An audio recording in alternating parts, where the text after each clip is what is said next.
to be able to do things. And as I began to just meditate on this, it was like I heard him say, it's not me. I'm God. I never come up short on one thing in anybody's life. It's them that come up short, but it's not me that comes up short. I'm God. Let them come to me with an open heart and say, I need you, God. Yes. Not through somebody else's prayer. Not through somebody else's fasting. Not through somebody else's fire or desire. But something inside of you that says, God, I need you for me. Yes. I need you for me.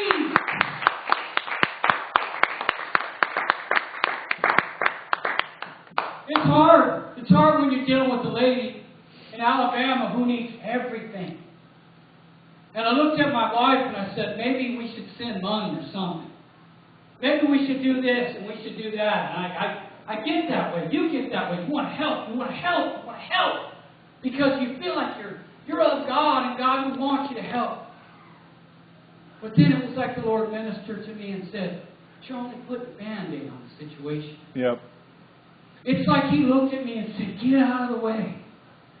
All I want you to do, Anthony, is stand on the side and pray. All I want you to do with your church is stand on the side and pray. All I want you to do with all those that have been not coming, stand on the side and pray. And let me go to do what I need to go with them.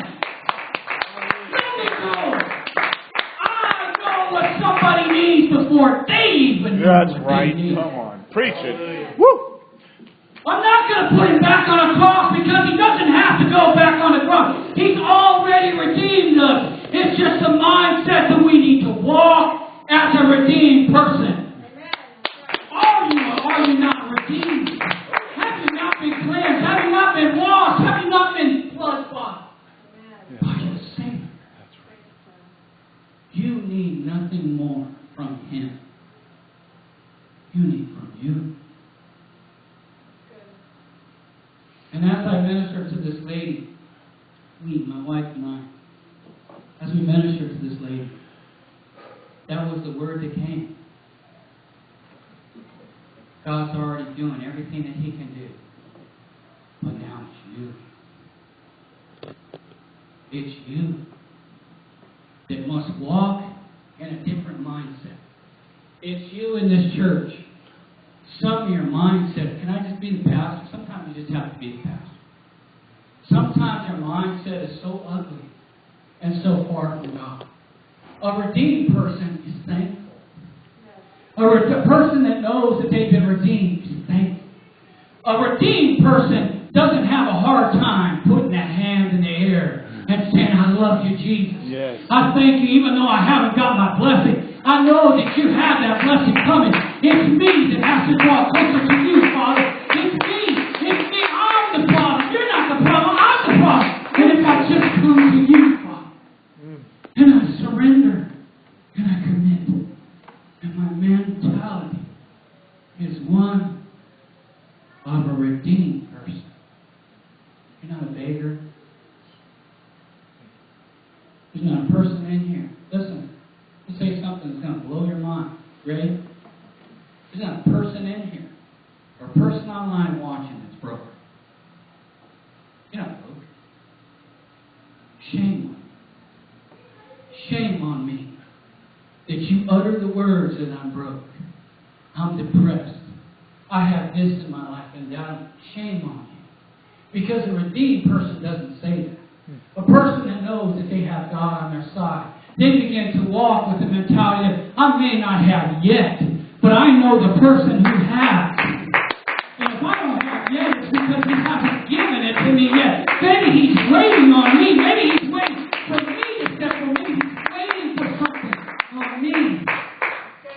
Good word. Maybe it's me. I don't mind telling you. I know why sometimes things don't come my way. And I know sometimes why they do. It's very easy. It's because I walk in redeemed selectively. And I'm telling you right now, thanks to that church that we went to, and thanks for my wife and myself praying. I feel like I'm going somewhere else. But you got to understand something. If you're going to go somewhere else in God, it's a solo mission. You got to say to yourself, I don't care if all of the church falls asleep. There's something that I want God to awaken me, and I don't care if anybody else feels it or wants it. Bring it to me because I want it. Because God, if we're going to be a dead church, a boring church, a dull church, get us out of here and put another church in here that'll be on fire or change us and make us to be that that is of the heart of God. Yes. Can't blame anybody anymore. If you're dead, it's you. If you have a need, it's you. This is just a small testimony. I got my license taken away because they said that I failed to pay child support and I made the payment. And I'm sitting there going, okay, everything's okay, right? And I didn't have a license for a few days. And so I'm sitting there going, well, I made the payment. And so I went to the DMV expecting to get my driver's license back because I made the payment. And they said, we're sorry, it's not, it hasn't registered yet. And I said, it's a little funny because you want my payment really fast. And you'll work on, taking my license away right away. But when I make a payment, you don't bring it right away, do you? And I'm frustrated. I'm at the DMV. I waited 2 hours and I'm frustrated. And it said, sorry, in a few days, everything will be fine. We'll clear this up. You'll have your license back. Well, at that point right there, you can stop and throw a fit if you want to. You can. You can freak out. You can get mad. But it wasn't going to change anything. And so I looked at the lady and I said, said, I want my license right now. And that's not my character. But I was upset. And I said, ma'am, I paid the money. I want my license right now. And she looked at me and she said, sir, it's not going to happen right now. And I had a choice right there. To explode, which so many of us, we're not even a big church, but so many of us do that. Explode. Freak out. Because that's going to get it, right? I just sat there and I said, it's yours, God. I can't even think what out. I wanted to freak out. But there was no freak out because when I went to freak out, it's like the Lord said, calm down, I got this. All right. So I went to Texas, got a driver's license. Wife doesn't even know that. And I was driving too. And so, Busted. And so I'm sitting there and they sent me a letter. My mom said in the mail, that they wanted more money for me to get my driver's license back. They wanted more money. Of course. And so, listen very carefully. You have a choice to walk as a redeemed person, or you have a choice to let the flesh just freak out. And I was like, what? I was on the phone with my mom. I said, all right, Mom, and it just wanted to just well up. So I just impressed. I said, it's not going to well up. No. And so, I got home last night. Mom doesn't say anything. I go to sleep. Mom doesn't say anything. But I'm in the bathroom. And I'm getting ready. Mom walks in and she said, your driver's license came in the mail. And I sat there and I said, I just went like this. I just, in my mind, I just said, you know what? You're a funny girl.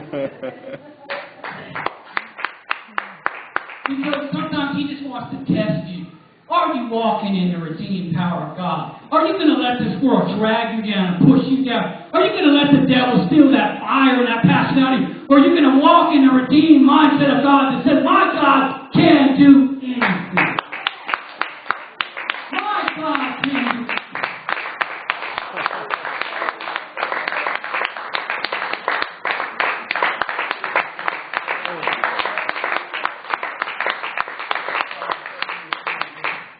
I'm almost done, but I want to say this to you and those that are listening. It's your mindset. It's your mind.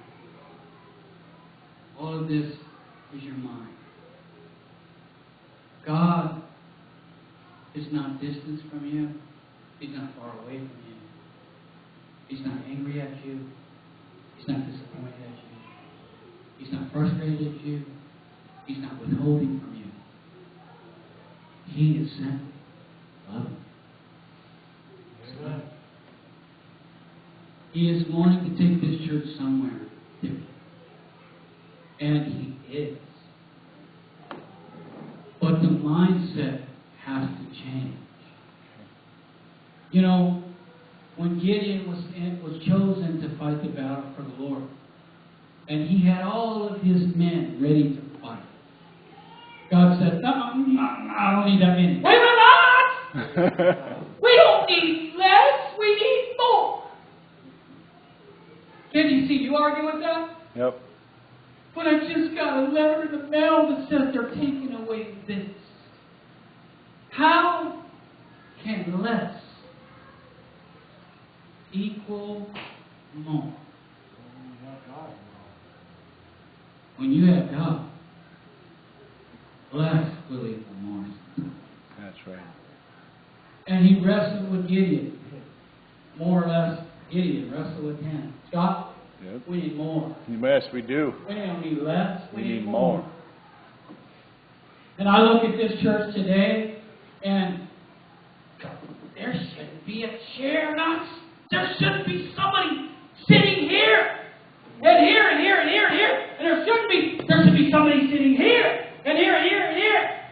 And chairs up here, balcony up there, and thousands of people watching, right? Because that's the mentality of us. Gotta have more, gotta have more, gotta have more. And God said, no, I'll minimize you to the smallest place I can get you.